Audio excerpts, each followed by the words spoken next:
There are places in England where history doesn't sleep, it murmurs. And few places whisper louder than Westminster Abbey.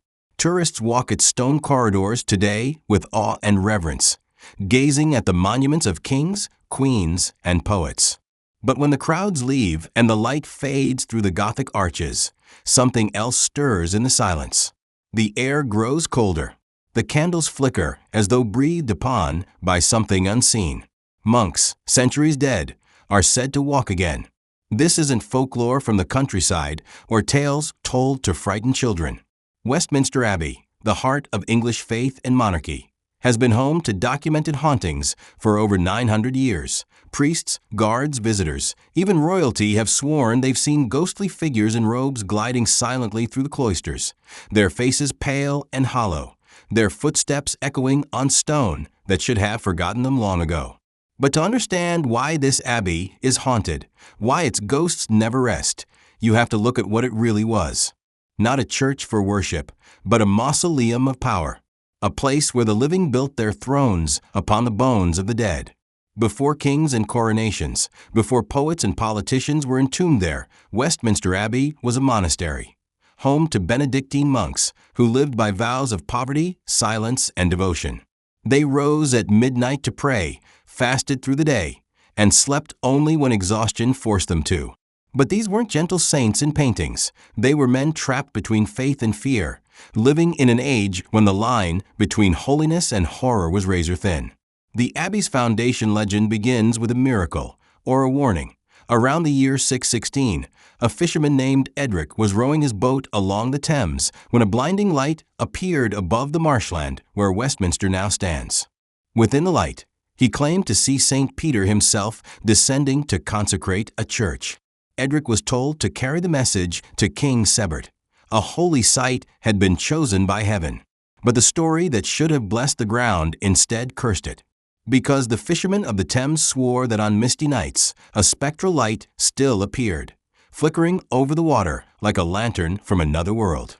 When the abbey was built centuries later, its monks called it a sign of divine favor. But locals called it something else, the ghost fire of St. Peter. A light that marked the place where the living should not tread. The first monks who lived there reported strange happenings almost immediately. Voices chanting in the crypts when no one was below. Candles relighting themselves after being extinguished. Cold drafts that carried the scent of incense through sealed rooms.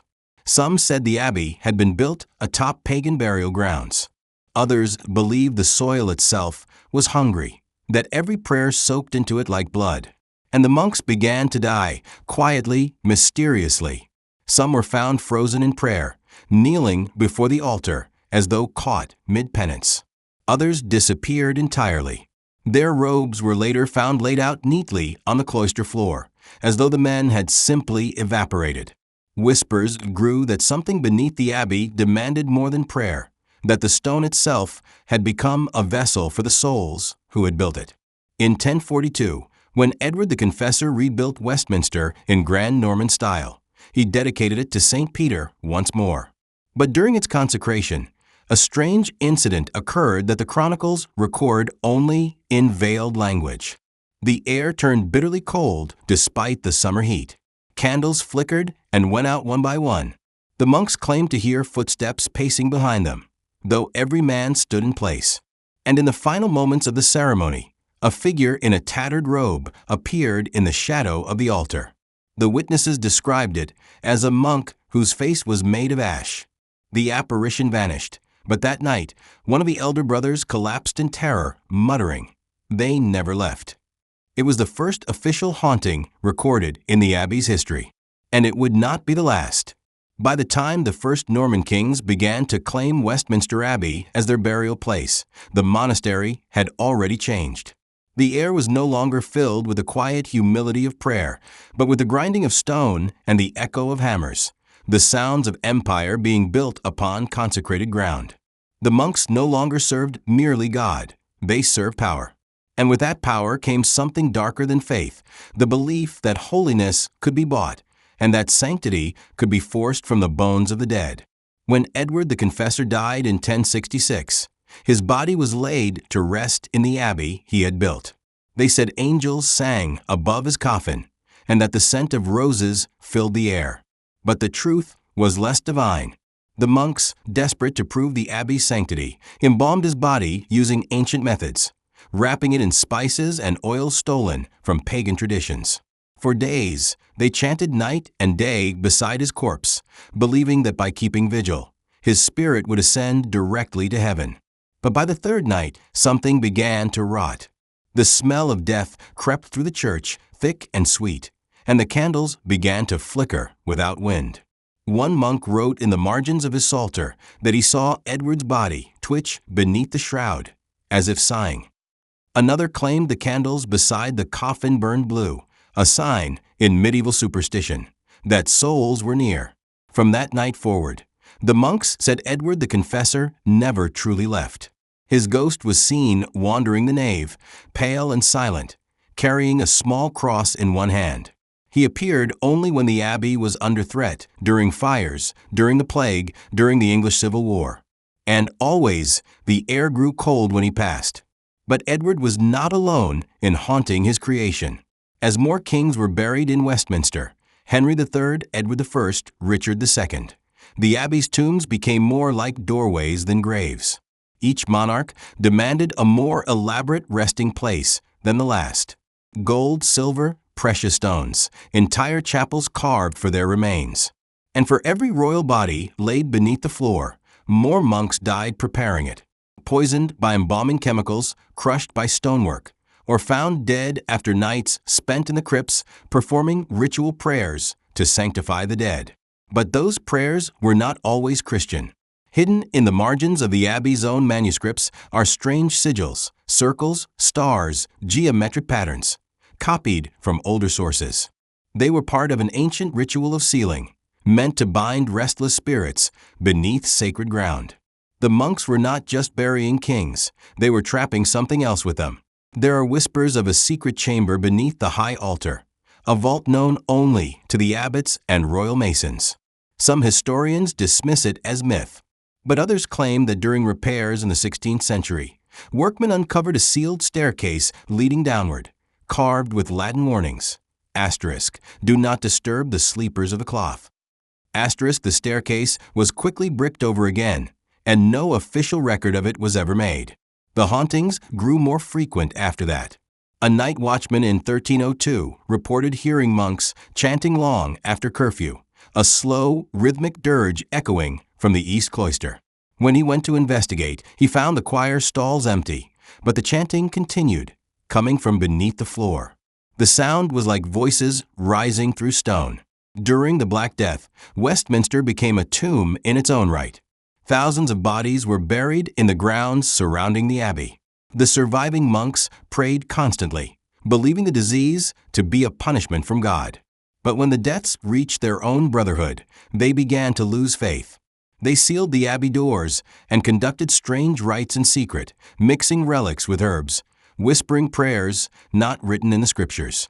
One chronicle from the 14th century describes a mass exorcism inside Westminster, ordered by the abbot after monks reported seeing a gray brother walking among the tombs at night. The figure carried a lantern and whispered the names of the living, one by one. Those whose names were spoken, it said, died within days. The exorcism lasted 3 nights. On the third, the monks claimed to see a tall, skeletal figure in tattered robes standing in the nave, his face hidden by a cowl. When they tried to confront it, the candles extinguished themselves, plunging the church into darkness. When light returned, the figure was gone, but the floor beneath the altar was cracked, as if something had pressed upward from below. After that night, the monks stopped walking alone after Compline. They spoke little, ate less, and slept with rosaries in hand. The abbey had become a place of ghosts, not just of men, but of sins. Every death, every burial, every whispered secret in the dark had stained its stones deeper than any prayer could cleanse. And though the centuries would pass and kings would come and go, the monks of Westminster never truly left their abbey. They lingered, waiting. For what? No one could say. When the Reformation swept across England, it came like a thunderclap, smashing centuries of devotion. rewriting faith in the language of power and turning monasteries into ruins overnight. And Westminster Abbey, the very heart of English religion, became a battleground between the living and the dead. In 1539, when Henry VIII ordered the dissolution of the monasteries, his commissioners arrived at Westminster under cover of dawn. The monks, warned of their approach, gathered in the cloister to pray one last time. They knelt before the altar, their voices trembling through the echoing nave. But as they prayed, the sound of hammers began, men tearing open tombs to strip their treasures. The echo of metal on marble drowned the psalms. Witnesses claimed the air grew so cold that the torches dimmed. A mist rolled through the nave though the doors were sealed. One laborer, digging near the confessor's shrine, screamed suddenly. He said a hand had reached from the darkness below and touched his ankle. He fled and refused to return, muttering that the monks below still guarded their king. But Henry's men pressed on. They desecrated altars, seized relics, and tore open coffins. Edward the Confessor's shrine, the holiest in England, was stripped of its jewels. Gold was melted down. Bones were scattered. The monks who resisted were beaten, some imprisoned, a few quietly executed. Yet something strange followed the destruction. When the royal commissioners sealed the abbey and left it to decay, the guards who stayed behind began to speak of strange noises at night, chanting, faint and distant, echoing through the locked church. One night, the captain of the guard entered to investigate and found the torches along the nave already lit. On the steps before the altar knelt 7 shadowy figures in robes, their heads bowed in silent prayer. He thought they were vagrants, until one raised his head, a hollow face, pale as marble, with empty eyes that reflected firelight. The captain fled, and by morning his hair had turned white. That story spread quickly. Soldiers refused to guard the abbey after sundown. Locals swore they saw spectral lights moving among the tombs, as if candles were being carried by invisible hands. And though Henry declared himself head of the church, even he never set foot in the abbey again. When Elizabeth I came to power decades later, she restored Westminster as a royal church. But by then, the old monastic order was long gone. Only their ghosts remained, and they did not take kindly to the intrusion of a new faith. In 1574, one of Elizabeth's own chaplains, Dr. Goodman, was said to have witnessed something during a night vigil that left him broken. He had stayed alone in the abbey, praying beside the tombs of ancient kings. At midnight, he reported hearing footsteps in the cloister. Assuming it was a thief, he called out, no answer. The steps came closer, slow and deliberate. He turned and saw a line of monks walking past him, their robes gray with age, their faces hidden in shadow. The last monk turned its head slightly, and Goodman saw that its mouth was sewn shut with black thread. When he tried to speak, the figure raised one hand, skeletal, trembling, and pointed toward the altar. Then all of them vanished. Goodman was found the next morning unconscious on the floor, his prayer book open to a psalm about judgment. He never returned to Westminster. Even Elizabeth's masons complained of unquiet spirits. During repairs to the cloister, they unearthed bones wrapped in fragments of blackened cloth. The remains were buried again under new stone, but nights afterward, the workers heard faint knocking beneath their feet, 3 slow raps that echoed through the vaults. Superstition returned like a plague. Priests carried iron crucifixes during services. Incense was burned not for ceremony, but to mask the smell of decay that sometimes rose from the floors. And visitors began to describe the same haunting figure again and again, a tall monk in a hood, carrying a lantern. He appeared near the Poet's Corner, walking silently, then fading into the wall. They called him the Guardian of Westminster. In later centuries, he would be seen by tourists, guards, even members of Parliament. Always calm, always silent, as if performing a duty he could not abandon. Some say he was the last abbot, forced to watch forever over the abbey's desecrated relics. Others whisper that he is the spirit of the monk who first sealed the vaults beneath the altar, cursed to remain until the final prayer is spoken. But one detail always remains the same. Wherever the lantern monk appears, a faint smell follows, old wax, wet stone, and something like burnt incense. And those who have smelled it swear it lingers long after the vision fades. By the 19th century, Westminster Abbey had become the pride of an empire. The Victorians adored its grandeur, its ancient stones, its royal tombs, its smell of dust and sanctity. But behind the polite reverence of candlelight tours and national ceremonies, something else was happening. The Abbey was awakening again. When the Victorians began their great restoration projects, they treated the building like an archaeological relic. But in disturbing its bones, they stirred what lay beneath. In 1867, during excavation near the Chapel of St. Edward, workers uncovered a sealed archway in the foundation, carved with faint Latin letters almost invisible under centuries of grime. The words read, "Somnis non est hic," there is no sleep here. Thinking it led to an old storage vault, they broke through. What they found was not a chamber, but a descending staircase leading into darkness. The air that emerged was cold and sour, like something exhaled after 1,000 years. Inside were a dozen stone niches, each containing the remnants of rotted wooden coffins, and bones, hundreds of them. They were not kings or nobles. They were monks. Each had been buried with a candle stub and a small iron key clutched in one hand. When the workmen reported this, the supervising clergyman ordered the chamber sealed again immediately. Officially, it was called a monastic ossuary. Unofficially, the workmen called it the cellar of the Grey Brothers. Within a week, 3 of them fell ill. One raved of chanting in his dreams.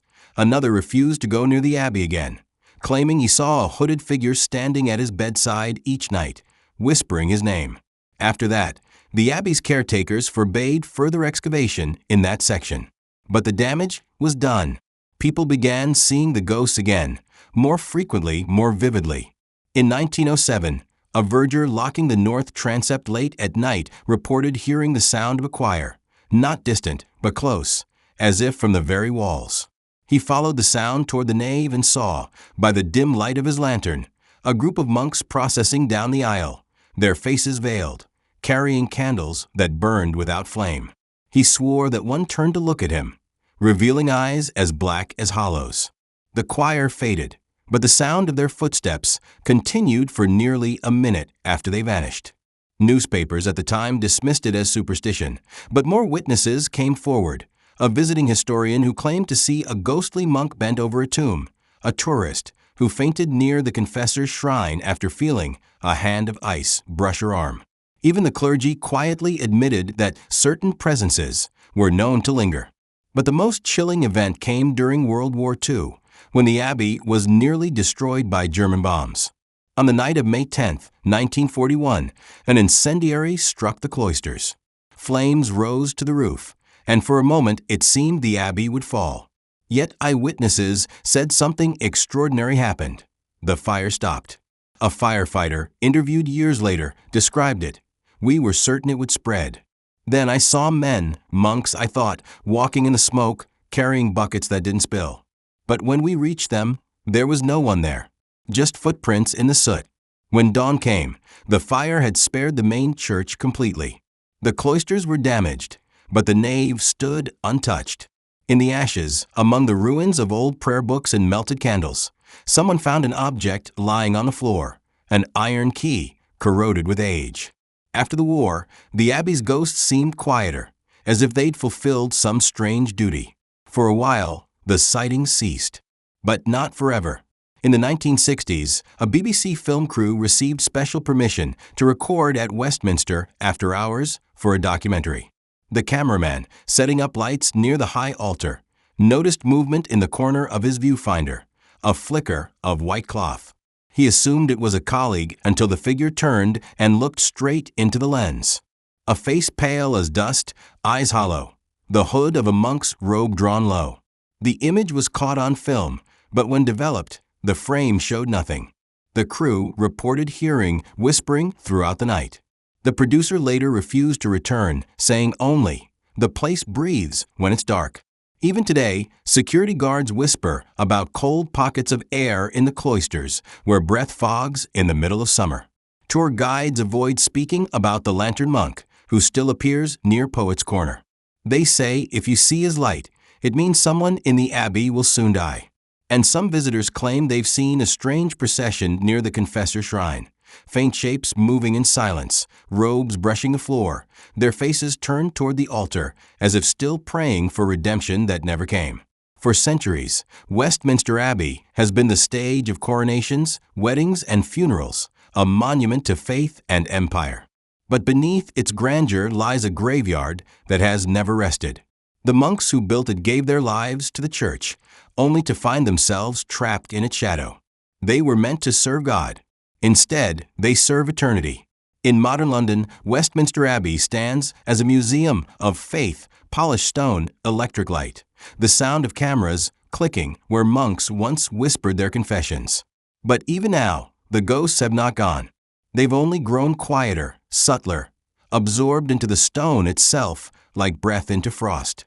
In 2002, during a minor renovation near the chapter house, workers uncovered another anomaly. A hollow space beneath the flagstones, sealed with mortar blackened by centuries. Inside was a single skeleton, unmarked, uncoffined, still wrapped in scraps of a Benedictine habit. Around its neck hung a metal cross fused by corrosion, and beneath its hands, an ancient parchment sealed with wax. The paper was nearly unreadable, but experts deciphered fragments of Latin. Asterisk, we failed to keep them. May the Lord forgive us, for the dead have woken. Asterisk, it was quickly hushed up. The skeleton was quietly reburied elsewhere, and the chamber sealed again. The official report called it a mislaid interment. But those who handled the remains told a different story. They said the air inside the chamber was thick, heavy, like breathing through centuries of grief. And strange things followed. A night guard quit after reporting that the bells in the tower rang 3 times without anyone touching them. A chorister fainted during evensong after seeing a man in gray robes standing behind the pulpit. The abbey staff refused to speak publicly, but one verger, who retired in 2005, told a journalist, "Every so often, you'll smell them before you see them, wax and the damp rot of cloth. Then the air turns still, like the world's holding its breath. They're here. They've always been here." Historians have tried to explain it away: residual energy, the psychological weight of centuries of death. But even skeptics admit Westminster Abbey is unique. Over 3,000 people are buried within its walls. Kings lie beside beggars, saints beside sinners, poets beside executioners. No other building in England holds such a density of human remains. It is, quite literally, a mountain of the dead disguised as a church. And deep beneath it, archaeologists now believe there may be catacombs even older, Roman burial tunnels from the time when Londinium was a pagan outpost. If that's true, then Westminster Abbey doesn't just stand on Christian ground.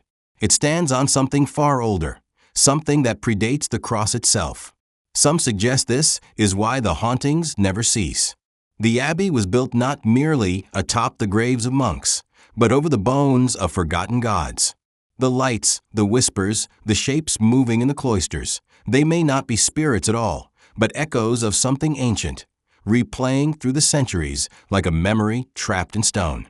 One legend claims the monks of Westminster knew this. That's why they never truly left. They were not haunting the abbey, they were guarding it, guarding whatever sleeps beneath. Modern visitors still tell the same stories. A flicker of light near Edward the Confessor's tomb. Footsteps in the chapter house when the doors are locked. A monk's shadow gliding through the cloister long after midnight. And always that same scent, wax and incense, lingering like a memory of prayer. Even skeptics have faltered here. In 2014, during a late-night guided tour, a group of visitors swore they heard voices singing faintly from beneath the floor. The guide tried to laugh it off until they realized the melody matched a 12th century chant, one that had not been sung in Westminster for more than 800 years. Some believe the ghosts are at peace, performing the same eternal ritual that bound them to their sacred ground. Others think they're warning us that Westminster is not just a monument, but a gate, a threshold between the living and the dead. Maybe that's why the Abbey still feels different from any other church in the world. Not merely holy, but haunted, a structure built on faith and sealed with fear. Every prayer whispered within its walls vibrates against centuries of trapped voices, and every footstep echoes through layers of history the living were never meant to disturb. If you ever visit Westminster Abbey, stay for a moment after the crowds leave. Let the silence settle around you. Listen carefully. Beneath the hush of London traffic and the rustle of tourist maps, you might hear it, a single note, faint and low, like a chant beginning far underground. And if you see a pale light flicker near the altar, don't follow it. Some doors in Westminster were never meant to open again.